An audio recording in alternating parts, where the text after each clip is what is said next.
Avant de plonger dans cette histoire incroyable, pensez à vous abonner à la chaîne et à activer la cloche. Ici, chaque récit a quelque chose à dire, et vous ne voudrez pas en manquer un seul. La salle d'audience était silencieuse, presque solennelle.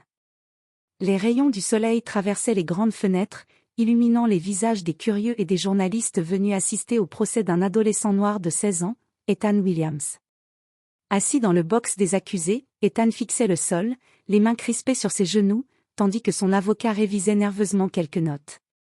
En face de lui, derrière le pupitre du juge, se tenait Clarissa Bennett, une femme noire d'une quarantaine d'années, reconnue dans toute la ville pour son intégrité et sa rigueur. Sa réputation d'impartialité était telle que même les avocats les plus coriaces respectaient ses décisions. Mais ce jour-là, quelque chose dans l'air semblait différent. Les murmures se faisaient plus insistants lorsque l'accusation commença à présenter son dossier. Ethan était accusé de vol à l'étalage. Les preuves s'empilaient, des caméras de surveillance, des témoignages, des objets retrouvés dans son sac. Mais malgré cela, Ethan ne perdait pas son calme. Ses yeux, sombres et profonds, semblaient observer quelque chose au-delà de la salle. Puis, soudain, au moment où Clarissa prononçait son nom pour l'interroger, Ethan se leva, le souffle court, et d'une voix claire et tremblante, lança. « Vous êtes ma mère. » Un silence glacial envahit la salle. Les murmures cessèrent immédiatement. Les journalistes figés, les avocats surpris, et même les policiers échangèrent des regards incrédules. Clarissa, elle, resta immobile, les yeux grands ouverts, incapable de bouger, incapable de parler. Le cœur battant, elle sentit un frisson parcourir son échine. Ce simple aveu allait bouleverser sa vie et celle d'Ethan à jamais.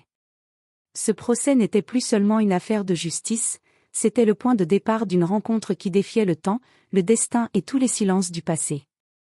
La cloche de la salle d'audience retentit, résonnant dans les murs de marbre. Ethan Williams s'assit à nouveau sur le banc des accusés, le cœur battant. Son regard était fixe, déterminé, mais une tension palpable l'habitait. Il avait toujours su que ce jour viendrait, mais jamais il n'aurait imaginé qu'il se déroulerait de cette manière. Le juge Clarissa Bennett, vêtue de sa robe noire impeccable, s'installa derrière le pupitre, ses mains posées sur le dossier du procès. Son regard, habituellement froid et analytique, était aujourd'hui un peu plus doux, sans qu'elle comprenne pourquoi. Elle feuilleta les documents, relut les accusations, vol d'une montre de luxe dans une bijouterie locale. Les témoins étaient prêts, les preuves disposées sur le bureau, vidéos, témoignages et objets saisis.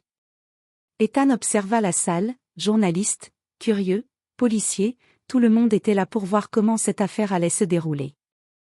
Mais pour lui, rien de tout cela n'avait d'importance. Ce qu'il voyait, c'était Clarissa. Il ne pouvait détourner son regard d'elle, comme s'il cherchait quelque chose qu'il avait perdu depuis toujours. L'avocat d'Ethan, monsieur James Carter, se leva et s'adressa à la cour. Votre honneur, nous demandons que toutes les preuves soient examinées attentivement et que mon client bénéficie d'un traitement juste et impartial. Clarissa hocha la tête, sa voix ferme résonnant dans la salle. Très bien. Nous allons examiner les faits en détail. Les témoins furent appelés. Le propriétaire de la bijouterie, une femme blanche nommée Mrs. Eleanor Harper, décrivit avec précision ce qu'elle avait vu ce jour-là. Ethan écoutait attentivement, silencieux, mais son visage ne trahissait aucune peur. Puis vint le moment de l'interrogatoire direct. Clarissa leva les yeux vers Ethan et demanda calmement. « Ethan Williams, que pouvez-vous dire au sujet de ces accusations ?» Ethan se leva. Sa voix, d'abord tremblante, devint plus assurée à mesure qu'il parlait. Mais avant qu'il n'ait pu répondre aux questions sur le vol, il fit quelque chose d'inattendu. Son regard se fixa sur Clarissa, avec une intensité surprenante, il dit d'une voix claire. « Vous êtes ma mère. » Un silence total s'abattit sur la salle. Les murmures cessèrent. Les policiers figés, les journalistes stupéfaits, et même l'avocat d'Ethan resta bouche bée. Clarissa, elle, sentit son cœur s'arrêter. Elle n'avait jamais entendu ces mots de cette manière. Tout dans sa vie venait de basculer en une fraction de seconde. Ce procès venait de changer de dimension. Ce n'était plus seulement une question de justice pour un vol présumé. C'était une confrontation avec le passé, un secret longtemps enfoui qui revenait brutalement à la surface. Le silence dans la salle d'audience était assourdissant. Les mots d'Ethan résonnaient encore, comme un écho qui refusait de s'éteindre. « Vous êtes ma mère. » Les murmures reprirent, hésitants, puis s'amplifièrent. Les journalistes échangèrent des regards incrédules, sortant leurs carnets pour noter chaque instant de cette scène improbable. Les avocats se penchèrent vers leurs clients, chuchotant avec étonnement. Même les policiers, habitués à gérer des situations tendues, semblaient figés, incapables de réagir. Clarissa Bennett resta immobile derrière son pupitre. Son cœur battait la chamade. Chaque fibre de son être criait qu'elle devait rester professionnelle, mais ses yeux ne pouvaient détourner le regard d'Ethan. Les traits du garçon lui semblaient étrangement familiers, comme un miroir oublié du passé. Ethan, le visage grave, prit une profonde inspiration et commença à raconter. « Je m'appelle Ethan Williams, et j'ai passé toute ma vie à chercher des réponses. J'ai été séparé de ma mère à la naissance, adopté par une famille qui a fait de son mieux, mais j'ai toujours su que quelque part, elle existait encore. » Un murmure parcourut la salle. Même le juge adjoint sembla pris de court. Clarissa sentit ses mains devenir moites, et sa gorge se noua. Elle savait que ces révélations n'étaient pas simplement émotionnelles, elles changeaient complètement la dynamique de la salle d'audience. Ethan continua. « J'ai cherché toutes les informations possibles. J'ai grandi en me demandant pourquoi je n'avais jamais connu ma vraie famille. Et aujourd'hui, je me tiens devant vous, parce que j'ai enfin trouvé ma mère. » Un silence choqué s'abattit à nouveau. Les mots étaient lourds de sens, mais ce qui rendait la scène encore plus poignante, c'était la vérité qu'Ethan semblait lire dans les yeux de Clarissa. Le choc de la reconnaissance mutuelle flottait dans l'air, invisible mais palpable. Clarissa, la voix tremblante mais maîtrisée, demanda. « Ethan, comment ?» Mais Ethan l'interrompit. « Je n'ai pas de temps pour les détails juridiques.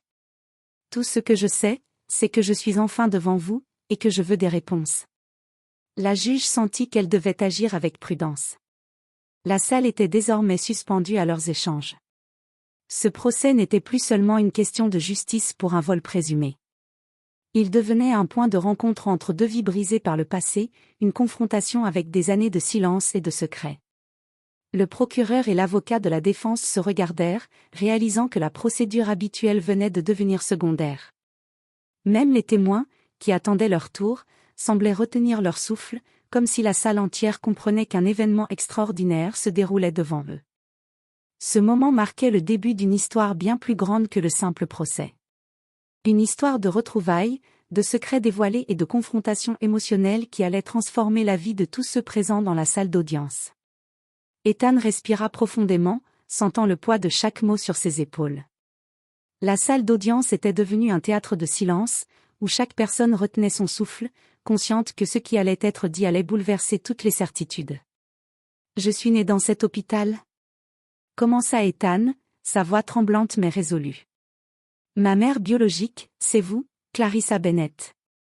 Mais peu après ma naissance, il y a eu des complications.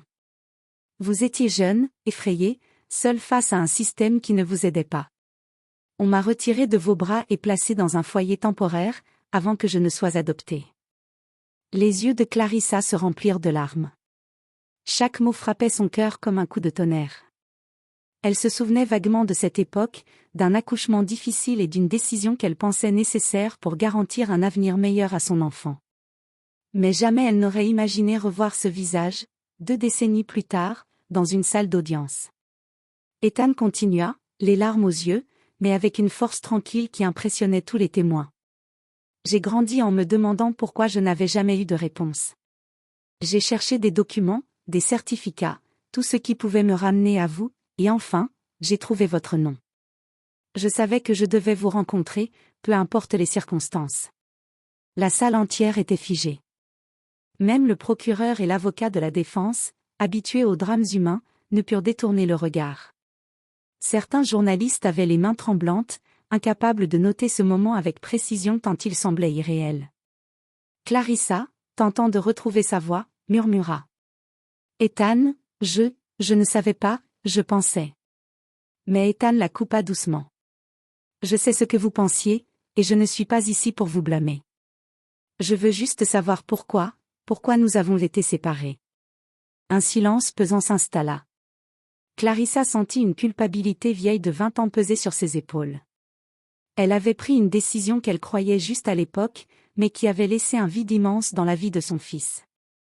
Elle savait qu'aucune parole ne pourrait combler ce vide instantanément. Pourtant, dans le regard d'Ethan, elle vit une ouverture, une volonté de comprendre plutôt que de condamner. Cette reconnaissance mutuelle, aussi douloureuse soit-elle, marquait le début d'un lien que ni le temps ni la distance n'avaient pu effacer.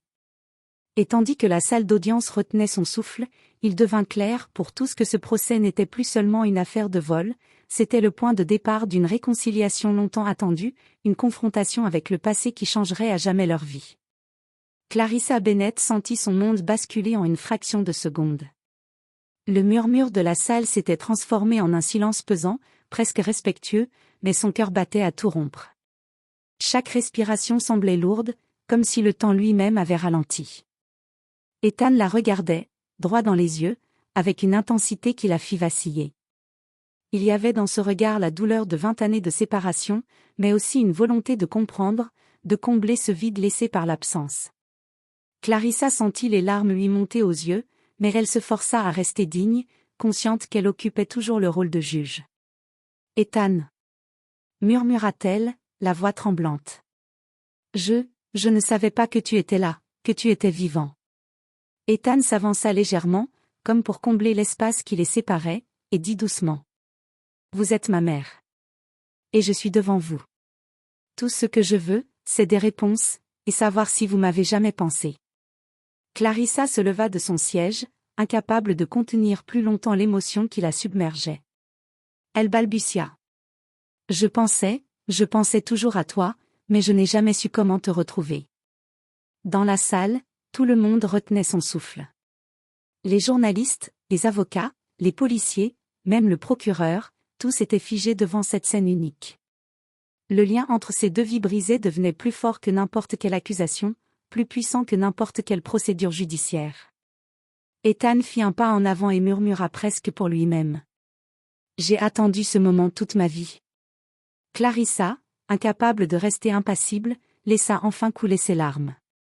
Les murs de la salle d'audience, témoins silencieux de tant de drames, semblaient résonner avec la force de cet instant.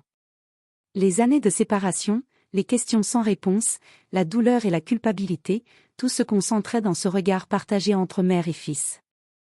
Pour un instant, la juge et l'accusé n'étaient plus que deux âmes qui se retrouvaient après des décennies de silence. Le procès avait perdu son sens initial, il était devenu un lieu de révélation, de confrontation émotionnelle et de réconciliation possible. Le procureur, visiblement ému, reprit difficilement ses notes, tandis que l'avocat de la défense murmura.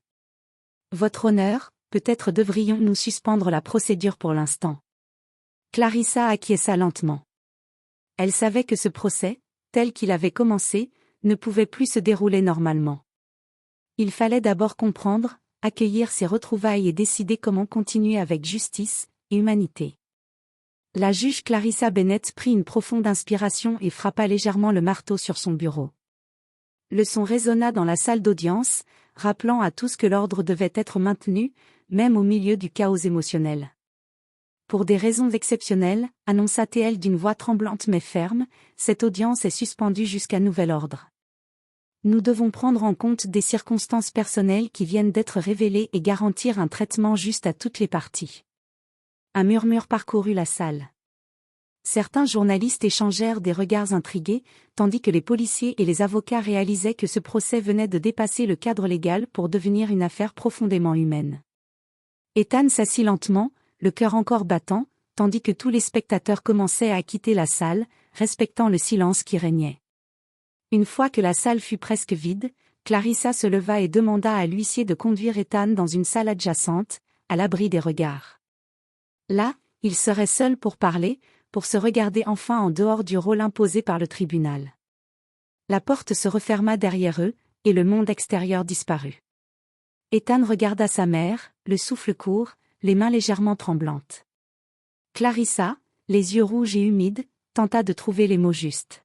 « Ethan, je ne sais pas par où commencer. » murmura-t-elle. Ethan s'avança et dit doucement. Commencez par me dire que vous êtes vraiment ma mère. Clarissa baissa la tête, les larmes coulant librement. Oui, je suis ta mère. Un silence lourd de 20 années de séparation s'installa entre eux. Puis, avec hésitation mais détermination, Ethan parla. Je n'ai jamais cessé de me demander pourquoi nous avions été séparés. J'ai grandi avec cette absence, ce vide, mais je savais toujours qu'un jour je vous trouverais. Clarissa s'approcha lentement, la gorge nouée par l'émotion. Mon bébé, je n'ai jamais cessé de penser à toi. Chaque jour de ma vie, j'ai regretté cette séparation, mais je n'avais aucun moyen de te retrouver, jusqu'à aujourd'hui. Ils restèrent là, silencieux mais connectés par une reconnaissance mutuelle, par le poids des années perdues et par l'espoir d'un nouveau départ. Pour la première fois depuis longtemps, Ethan sentit qu'il n'était plus seul, et Clarissa sentit que la culpabilité qui l'avait accompagné pendant des décennies pouvait enfin commencer à s'atténuer. Le procès pouvait attendre. Pour l'instant, ce qui importait le plus, c'était ces retrouvailles, cette possibilité de reconstruire un lien que le temps avait cru briser, mais qui restait intact dans leur cœur. Dans la salle adjacente, éloignée du tumulte de la salle d'audience, Ethan et Clarissa s'installèrent face à face. L'air semblait chargé d'années de silence et de secrets. Ethan, bien que nerveux, était résolu à comprendre son histoire, et Clarissa, tremblante mais déterminée, voulait lui répondre avec honnêteté. « Raconte-moi. » dit Clarissa d'une voix douce mais ferme, « Raconte-moi tout ce que tu sais. » Ethan prit une profonde inspiration. « J'ai été adopté à l'âge de quelques mois par une famille blanche, les Williams. Ils m'ont donné de l'amour, mais je sentais toujours ce vide, cette absence. J'ai grandi avec cette question constante, pourquoi ma mère biologique ne m'a jamais cherché ? » Clarissa, la gorge nouée, murmura. « Ethan, je pensais toujours à toi. Chaque nuit, je me demandais ce que tu devenais, si tu avais une famille, si tu étais heureux. » Ethan poursuivit, « J'ai cherché partout. J'ai consulté des dossiers d'adoption, des registres d'hôpitaux, des associations, et chaque piste semblait s'évanouir. Mais je n'ai jamais abandonné. Et finalement, j'ai trouvé votre nom. » Clarissa sentit les larmes couler sur ses joues. Je n'avais aucun moyen légal de te retrouver à l'époque. La situation était compliquée, et j'étais jeune, effrayée. Mais je n'ai jamais cessé de penser à toi. Ethan acquiesça, essayant de contenir l'émotion. Je sais. Et je ne suis pas en colère. Je voulais juste te rencontrer, savoir la vérité, et, peut-être, combler ce vide. Un silence lourd mais apaisant s'installa. Les deux se regardèrent, cherchant à lire dans les yeux de l'autre toutes les années perdues. Il y avait dans ce silence une promesse implicite, celle de reconstruire leur lien, de réparer ce que le temps avait fragmenté. Clarissa prit la main d'Ethan, la serrant avec douceur. « Nous avons perdu beaucoup de temps, mais nous pouvons commencer à rattraper ce que nous avons manqué. » Ethan esquissa un léger sourire, un mélange de soulagement et de timidité. « Je veux apprendre à te connaître, maman. Pas seulement comme ma mère biologique, mais comme toi, la personne que je n'ai jamais vraiment connue. » Pour la première fois depuis des années, Clarissa sentit un poids immense se lever de ses épaules. Le procès pouvait attendre, les accusations pouvaient attendre, ce qui importait, c'était ce moment présent, cette possibilité de retrouver un lien familial que personne ne pourrait plus défaire. Quelques jours plus tard, la salle d'audience s'emplissait à nouveau. Mais cette fois, l'atmosphère était différente. Les murmures curieux des journalistes et des spectateurs se mêlaient à une tension respectueuse, chacun conscient que ce procès avait dépassé la simple affaire judiciaire pour devenir un moment profondément humain. Ethan entra, accompagné de son avocat, James Carter, et d'une sensation de calme qu'il n'avait jamais connue. Il jeta un regard à Clarissa, qui le salua d'un léger hochement de tête, un mélange de fierté et d'émotion dans ses yeux. Le procureur, visiblement encore marqué par les révélations, prit la parole. « Votre honneur, nous comprenons la situation personnelle de l'accusé et de la juge, mais nous sommes prêts à poursuivre le procès avec impartialité. » Clarissa hocha la tête. « Très bien. Nous reprendrons l'audience, mais je rappelle à tous que le respect et la dignité doivent prévaloir, malgré les circonstances. » Le témoignage reprit. Mais cette fois, Ethan n'était plus seul face à la justice. Il sentait la présence silencieuse et protectrice de sa mère, même à travers la distance imposée par le rôle de juge. Chaque mot qu'il prononçait était soutenu par une force nouvelle, le sentiment d'être enfin reconnu, de ne plus être invisible aux yeux de celle qui avait donné la vie. Lorsque l'avocat de la défense demanda à Ethan de raconter sa version des faits concernant le vol, sa voix, claire et assurée, se fit entendre. « Je reconnais que j'ai pris cette montre, mais je veux que le tribunal comprenne les circonstances. Ce n'était pas par malveillance, mais par besoin. J'ai grandi avec des manques, et ce geste était un acte de désespoir. » Clarissa écoutait attentivement, son cœur partagé entre sa fonction de juge et son rôle de mère. Elle savait qu'elle devait rester impartiale, mais elle ne pouvait ignorer la transformation visible chez Ethan. Il n'était plus seulement un adolescent accusé, il était un jeune homme en quête de rédemption, soutenu par la vérité et la réconciliation. Les témoins suivants furent appelés, mais la dynamique de l'audience avait changé.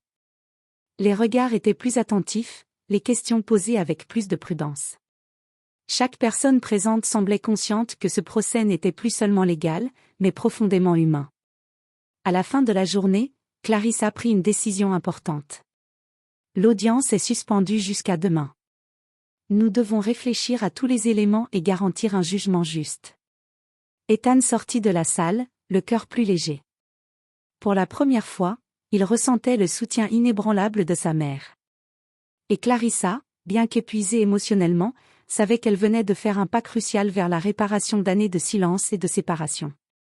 Les jours suivants furent chargés de discussions, de témoignages et d'examens minutieux des preuves. Mais pour Ethan et Clarissa, chaque moment passé ensemble, même au tribunal, renforçait un lien longtemps rompu. Ils se parlaient à voix basse avant et après l'audience, partageant souvenirs et émotions, apprenant à se connaître enfin comme mère et fils. Ethan commençait à comprendre la personne derrière le rôle de juge, une femme forte, intègre et aimante, qui avait fait des choix difficiles mais avait toujours porté son enfant dans son cœur. Clarissa, elle, découvrait le jeune homme intelligent et sensible qu'Ethan était devenu, malgré toutes les épreuves de sa vie. Le procès, pourtant, continuait. Le procureur et l'avocat de la défense présentaient leurs arguments avec soin. Mais la salle d'audience n'était plus seulement un lieu de justice formelle, elle était devenue le témoin silencieux d'une réconciliation et d'une vérité longtemps cachée. Le jour où le verdict devait être rendu, la tension était palpable. Les journalistes avaient rempli la salle, curieux de l'issue de l'affaire, ignorant pour la plupart la dimension émotionnelle qui sous-tendait tout. Les spectateurs, eux, étaient silencieux, conscients que quelque chose d'exceptionnel se jouait. Clarissa, en prenant place derrière son pupitre, se tourna brièvement vers Ethan. Un simple regard suffit pour que tous deux sentent la force du lien qui venait de se créer. Ethan, bien que nerveux, se sentait soutenu pour la première fois de sa vie. Sa mère était là, présente, et cela changeait tout. Lorsque le jury rendit son verdict, toute la salle se tut. Le président du jury déclara : « Nous reconnaissons que l'accusé a commis l'infraction, mais nous recommandons des mesures de réhabilitation et non une peine sévère, compte tenu de ses circonstances personnelles. » Un murmure parcourut la salle. Ethan sentit un mélange de soulagement et de gratitude envahir son cœur. Clarissa, les yeux humides mais fiers, lui fit un signe discret, une promesse silencieuse de toujours être à ses côtés. Après l'audience, ils quittèrent ensemble la salle, main dans la main pour la première fois. Les murs du tribunal avaient été témoins d'un événement rare, la rencontre de deux vies séparées par le temps, transformées en un début de réconciliation et de compréhension mutuelle. Ce jour-là, ni la procédure, ni le verdict n'étaient les seuls éléments importants. Ce qui comptait le plus, c'était la naissance d'une relation retrouvée, capable de surmonter toutes les années de séparation. Après le verdict, la salle d'audience se vida lentement, laissant derrière elle un silence chargé d'émotions. Ethan et Clarissa quittèrent le tribunal ensemble, leurs mains entrelacées. Pour la première fois depuis 20 ans, ils marchaient côte à côte, conscients que chaque pas symbolisait un nouveau départ.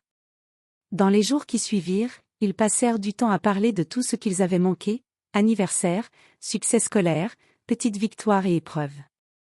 Clarissa écoutait avec attention les récits d'Ethan sur son enfance, ses difficultés à s'intégrer et la quête incessante de ses origines.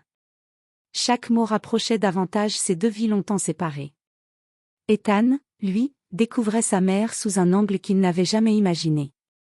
Elle n'était pas seulement la juge sévère qu'il avait vue à l'audience, mais aussi une femme aimante, intelligente et vulnérable, capable d'admettre ses regrets et de montrer son affection sincère. Leur entourage immédiat, cependant, devait aussi s'adapter. L'avocat de la défense, James Carter, les félicita pour leur courage et leur sincérité, reconnaissant que leur lien retrouvé avait influencé la manière dont Ethan avait abordé le procès. Les journalistes, ayant appris la véritable histoire, commencèrent à raconter l'histoire d'une mère et de son fils réunis contre toute attente, suscitant émotion et admiration dans toute la ville. Malgré la médiatisation, Ethan et Clarissa décidèrent de protéger leur intimité. Ils passaient du temps ensemble dans des endroits calmes, partageant des repas, des promenades et des conversations profondes. Chaque instant renforçait leur complicité et consolidait une relation qui semblait fragile mais en réalité incroyablement solide. Clarissa, dans ces moments de proximité, commença à envisager l'avenir avec son fils. « Nous avons perdu du temps, dit-elle un soir, mais nous avons maintenant l'opportunité de construire quelque chose de vrai, de solide. » Ethan sourit, un mélange de gratitude et de sérénité dans les yeux. « Oui, et je veux que nous en profitions. Pas seulement comme mère et fils, mais comme partenaires dans la vie, pour rattraper tout ce que nous avons manqué. » Pour la première fois depuis sa naissance, Ethan se sentit complet, soutenu et aimé. Et Clarissa, même après tant d'années de regrets et de doutes, sentit que la chance de réparer le passé était enfin entre leurs mains. La petite ville, témoin de cette réunion extraordinaire, ne pourrait jamais oublier le jour où une salle d'audience avait été le théâtre d'un événement qui dépassait la simple justice, la réunion miraculeuse d'une mère et de son fils. Les semaines qui suivirent furent remplies de petites victoires et de découvertes partagées. Ethan et Clarissa s'approprièrent chaque moment volé au temps perdu, des promenades dans le parc où Ethan racontait ses souvenirs d'enfance, aux soirées passées à discuter de leurs rêves et ambitions. Chaque geste, chaque parole renforçait un lien longtemps effacé par les années et les circonstances. Pour Clarissa, redevenir mère allait bien au-delà de l'émotion personnelle. Elle décida de soutenir Ethan dans ses études et ses projets futurs, consciente que leur passé douloureux pouvait maintenant se transformer en force. Ethan, de son côté, trouva dans l'amour et la présence de sa mère un équilibre et une confiance en lui qu'il n'avait jamais connus. Leur histoire ne resta pas confinée à leur famille. La communauté locale, émue par cette réunion miraculeuse, commença à percevoir le tribunal et la justice sous un angle plus humain. Les habitants, inspirés par le courage d'Ethan et la vulnérabilité assumée de Clarissa, témoignèrent d'un respect renouvelé envers les liens familiaux et l'importance de la réconciliation. Un soir, alors qu'ils se tenaient côte à côte sur le porche de la maison familiale, Ethan dit doucement : « Maman, merci. Merci pour tout ce que tu as fait et pour ce que nous allons construire ensemble. » Clarissa posa sa main sur celle de son fils et répondit : « Ethan, c'est moi qui devrais te remercier. Tu m'as permis de voir que même après tant d'années, l'amour peut renaître, plus fort que jamais. » Ils échangèrent un sourire, un mélange de soulagement, de fierté et d'espoir. Le passé avait été douloureux, mais il ne définissait plus leur présent ni leur futur. Ensemble, ils avaient transformé une tragédie en une histoire de réconciliation et de résilience.